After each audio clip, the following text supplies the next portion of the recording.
Welcome to the Breakfast Leadership Show, where we interview global thought leaders on business, leadership, and life.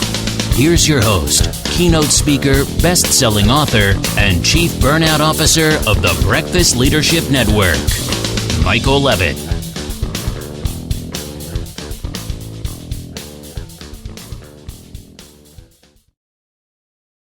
Welcome back. I've got Joe Armentano on the line. Joe, how are you? Good. Thank you, Michael. I'm really looking forward to this conversation. You've got a book that's doing quite well, and it touches on where a lot of entrepreneurs that listen to this show, will know something about, and they'll probably connect with it. It's talking about family business and, triumphs and challenges and things like that. So why don't you share a little bit about you, the business, and then we'll dive in. Oh, thanks, Mike. I appreciate you having me on your podcast. And just a little bit of background. The book really delves into my dad. It starts with, his life. And he was, a real entrepreneur, born in 1929 and went through the Great Depression and, kind of never graduated college, never even graduated high school, quite frankly. And it's probably one of the smartest guys I ever met. And, I was the oldest of four boys in an Italian family business, or an Italian family, and then became a business. When he started his business in 1968, I was just a kid, about 14 years old, and was going to the local high school. And then I ended up going locally to Fordham University in the Bronx. And I actually worked for him during my years at Fordham. And when I graduated, I went right into the business with him in 1976. And I've been really in the business, the family business, ever since. And really have enjoyed that the ride from a small garage in Mount Vernon, New York, to where today we're the number one independent propane marketer in the Northeast. Well, it's an amazing journey, and I'm not lost on the fact that your dad launched his entrepreneurial career in 1929, the Great Depression. Okay, and then after that you had World War II. So from 1929 till the mid to late 1940s, talk about some bumpy waters to be dealing with. So the fact that he was able to launch what we know as the business today, and being able to navigate through all of that, there's a lot of lessons in that, because everybody that wants to launch a business, they think they're going to launch it in the perfect market, have all the customers that ever want, everything will be nice and smooth and all of that. And what we find, even with the Great Recession that we dealt with back in 2007, 2008, 2009, and even now during this pandemic that we're in, there's been a lot of businesses that have been launching, and a lot of people would probably initially think that's the worst time to start a business, but in all honesty, I can't think of a better time to launch one. Yeah, no, my dad was, he was a kind of a born entrepreneur. He, at the age of 8 years old, ended up shining shoes in the Bronx, and he bought my grandmother a refrigerator, a $175 refrigerator, which back then was probably valued at about, in today's money, about $3,000. So I think he could have started his business in any kind of environment, in any kind of weather. He was just so determined. He was also a born salesman. He just had that sales gift. He was a sales professional. And, as time went on, he really decided that it was time to go from that entrepreneurship and, that entrepreneurial roots, and try to actually build an organization. He really wanted to get to a point because at the beginning of his career, he really was a salesperson more than anything else. And he said, if I didn't sell, I didn't eat. And obviously, if he got sick, he was always concerned about, the fact that he couldn't support his family. So he wanted to build something that he thought would not be just dependent on him. And that was a big part of his vision, so to say. Well, that's a road that so many solopreneurs and a lot of new businesses run the risk of, is they are the product or they are the service. And if they don't deliver, then they don't eat. But if they're a provider for their family, it's the same situation. If mom or dad who runs their own business, if they get sick or they're not able to do their job for a couple of weeks, what's that going to do to our bottom line? And it's great that your father had that insight to go, okay, we need to do something where I'm still a big part of it, but I'm not the sole part of it. The business could go on with my absence. And I think every entrepreneur needs to think about that as far as what they offer, whatever product or service they provide. It's like, okay, if you decide to say, you know what, I want to go to Paris or Italy or do world travel for 2 or 3 months, what's that going to do to my business? And if it means it shuts completely down, are you prepared for that? If not, then start thinking, okay, how can I continue operations in case I'm not there for, either a pleasure situation or for, something drastic like a health scare or something else? Yeah. And we've made in our career, our success started, as I said, my dad started out of a garage, and we kind of continued to build up, and we got into the propane business in 1979. We made our first acquisition, and we've done 54 acquisitions in our history. So we've acquired a lot of small mom and pop businesses as part of those 54 acquisitions, and we've kind of seen, and every one is different. There's no one size fits all, but I think the common theme that runs through a lot of these businesses is that you have owners that really have worked their whole lives. They did not have a real good work-life balance. And they got to a point where, they just got tired. And they didn't have the management to back them up to have that kind of work-life balance so that they could take a break, as you said, and go on vacation and do what they needed to do. So, it really is, that's really the transition that we had to make as a company at one point, to really get into professional management, bringing outside people into our organization that were not family members, kind of run it more like, I don't want to use the word public company, but to some degree, really like a very professional company, ended up with a board of directors. So, but the key was to be able to attract talent within our organization that really could run with the business. And it took a lot less dependency on family members. And that's that was the next phase that I think most small businesses, whether family or otherwise, have to think about and how they get to that next level, I would say, of business. Yeah, it's so incredibly important, and it's scary for a lot of people that start off and launch their own business. Next thing you know, they're looking at boards of directors and outsiders, and sometimes we take our creation, our new company or whatnot, and we treat it as if it is a family member. So we're going to nurture it, and sometimes it's a little scary to kind of let go a little bit. But I think by doing that, it allows for the business to grow and expand and hit markets. And like in the situation you said, acquiring 50 some, businesses over the years, that obviously creates a ton of growth and whatnot. So let's segue over to the book. The book's an amazing, journey on some things. But one of the things that jumped out of there was crisis. So if you can, share a little bit, about the book, and then we'll talk about how to overcome crises and things like that. Because again, I think a lot of business owners run into those challenges, whether it's external, like a pandemic, for example, or internal, where there's some internal challenges with workforce and retention, or, loss of key people, or, just all kinds of different things. So I'd love to hear your thoughts on that. Well, Michael, the book is called A Hell of a Ride, How a Father-Son Family Business Overcame Crisis to Achieve the American Dream. So I love the title because it really does symbolize for me the journey that I made with my father. As he had a vision. At one time, there were 4 sons in the business. I'm the older of the 4. And he wanted to create this entity that would, again, continue to go on.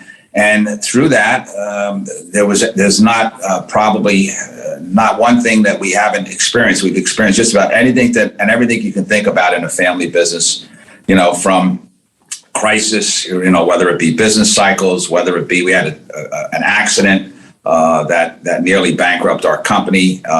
Whether it be family litigation at particularly one point in time, especially after my dad died. So we kind of experienced every crisis imaginable to keep my father's legacy and business alive.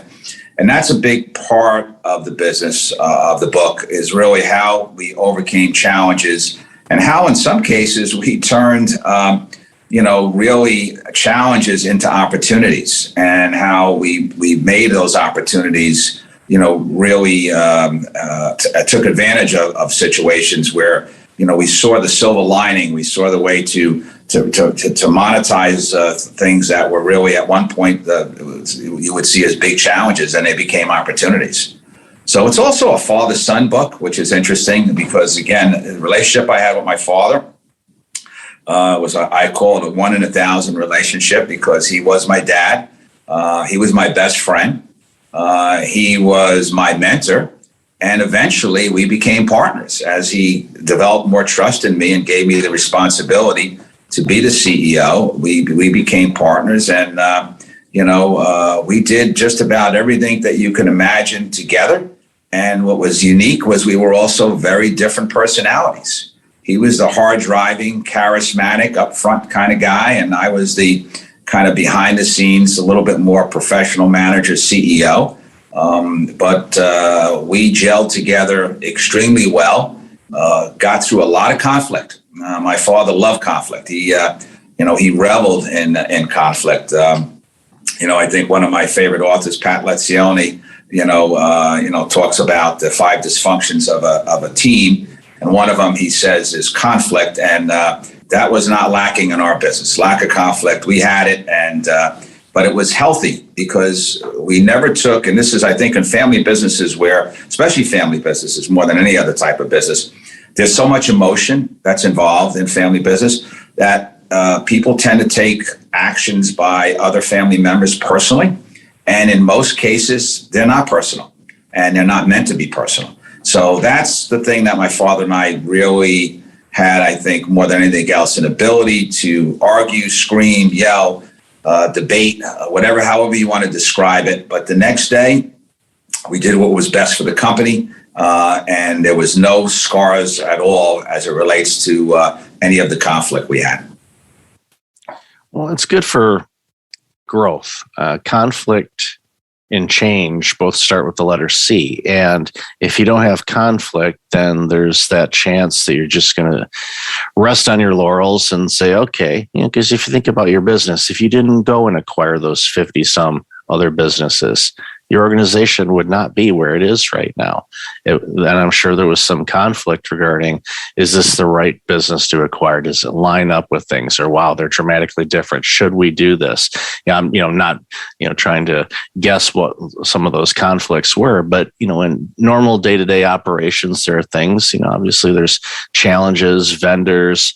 Okay, why are we giving this vendor, a much better pricing than the other one? They're constantly, being a jerk to all our team and all that. Why are you doing that? I've seen and heard a lot of different things behind the scenes as far as not only family ran businesses, but just regular businesses in general. So that conflict gets dialogue, it gets communication going. It allows you, and especially in an environment such as yours, what it sounded like was the environment allowed for that. And I find that some organizations that really struggle, they go, ooh, and I love Patrick's work too, is, okay, if we don't allow for conflict and we just say, no, we can't have that. No, arguments. We got to keep it civil. Well, you can keep it civil and still have conflict. But if you suppress that, then what happens is that it doesn't allow the organization to expand or grow, and your people don't feel comfortable sharing what they think. It's like, oh, they're just going to get mad, so we're not going to bring it up. Well, guess what? That limits the growth of your organization. It limits, what you offer. It just has a huge negative ripple effect if you don't allow for conflict to resonate within your organization. And again, healthy conflict is something that makes things grow and improves, both from a professional level, but also a personal level as well. Yeah, and I think, again, I've come to the conclusion in my life that sometimes the things you don't say are worse than the things you do say. So that's where you need to have a culture within your organization where whether it's family members or non-family members, that there's full transparency and people are not afraid to criticize or talk about how we can improve the business or where we're falling down. And again, if somebody says anything about things that are wrong or need to be improved, you're not going to make any improvements. So, and I think, what's interesting also, I think about, family business in particular, when you have an entrepreneur that, has to now start turning authority over to the next generation. And I'm in the process of doing the same thing. My daughter is now is the COO of our company, just promoted her to that position. She's been with us for 8 years. And now we're making that transition where I am giving that authority over.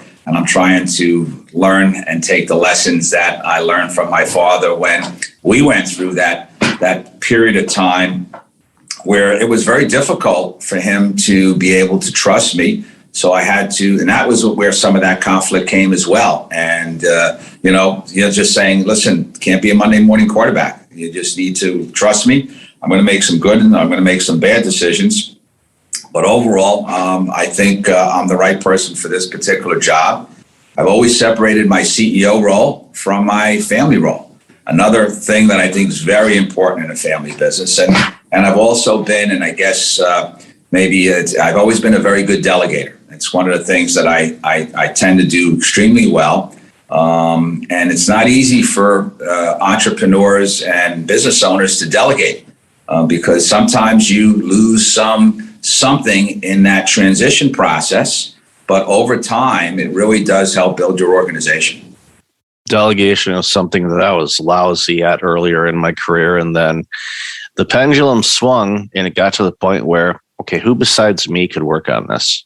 And it's a harmony. You have to kind of harmonize that a little bit because there are certain things that you should work on as a C-suite executive or the owner of a business. But there are some things that, let them learn how to do this. Let them do it. Yeah, they might do it differently than you might like, but if the outcome ends up being the same, that frees up your time to be able to do the business growth, to have those conversations and talking with other businesses that you want to acquire or potentially partner with. If you're doing all the other things that you could have delegated, well, then that robs you from those opportunities because you're too busy working in the business instead of on it.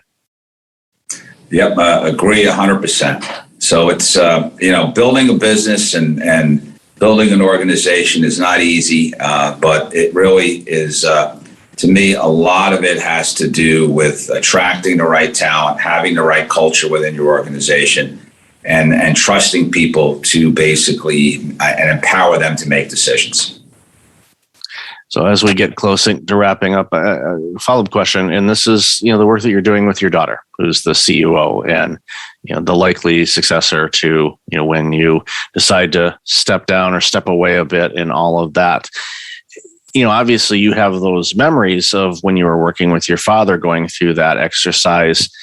Do you notice things different this time? Are there some similarities, or I'm guessing your approach might be a bit different because you were different than your dad?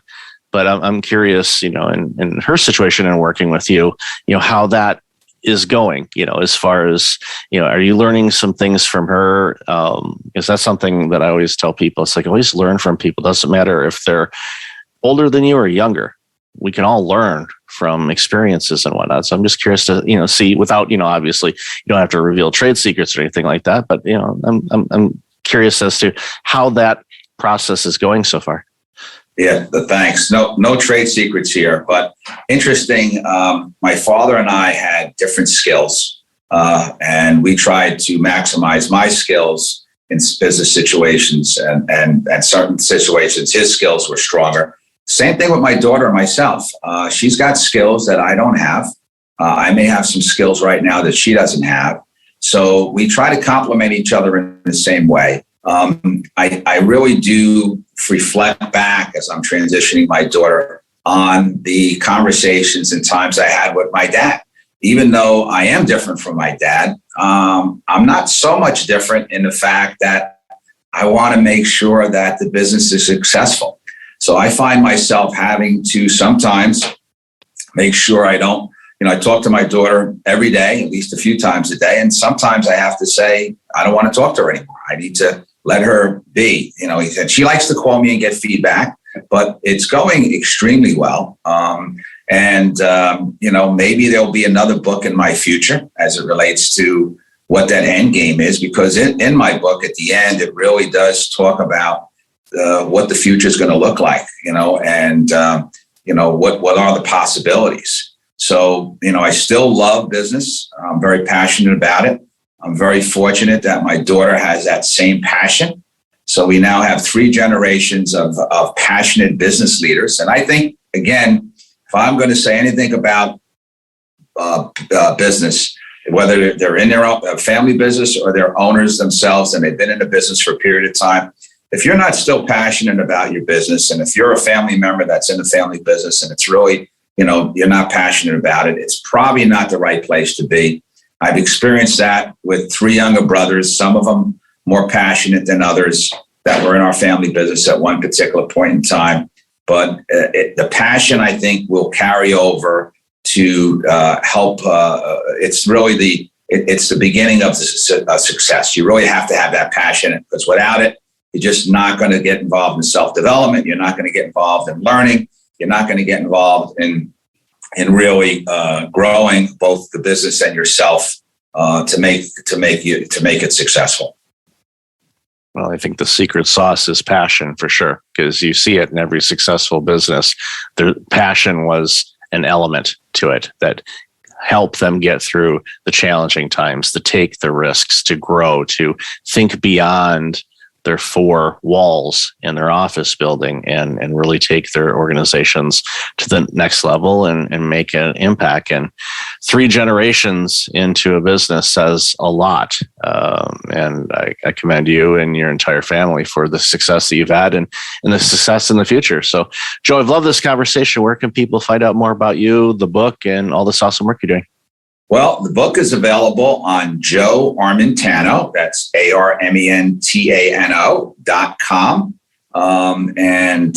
It's also obviously available on Amazon and Barnes & Noble. But if you buy it from my website at joearmentano.com, I personalize it. I send it out. And it's been great. Book sales have been very strong, surprisingly. And I really believe, what's really made me feel good about the book is I've really gotten a lot of response from people that have either knew my dad in the past or were in similar situations, family businesses that know nothing about our business, that had that emotional connection to the story and some of the and that's what I believe. I think that's what the book's all about. It's about stories. And it's really about how we I think we learn best through stories and how we emotionally connect with those stories. So I'm very proud of the book. It took me only 13 years to complete, but I finally got it done. I'm really happy with the product and really appreciate, just appreciate being on your podcast today. And I really thank you very much. I appreciate it, Joe, and I'll definitely have that information in the show notes. So again, thank you so much for your time today, Joe. I really appreciate you, and congratulations again on the book and continued success in the business. Thank you. Keep smiling, and talk to you soon. Thanks for listening to the Breakfast Leadership Show, part of the Breakfast Leadership Network. Visit breakfastleadership.com for tips on empowering your business and your life.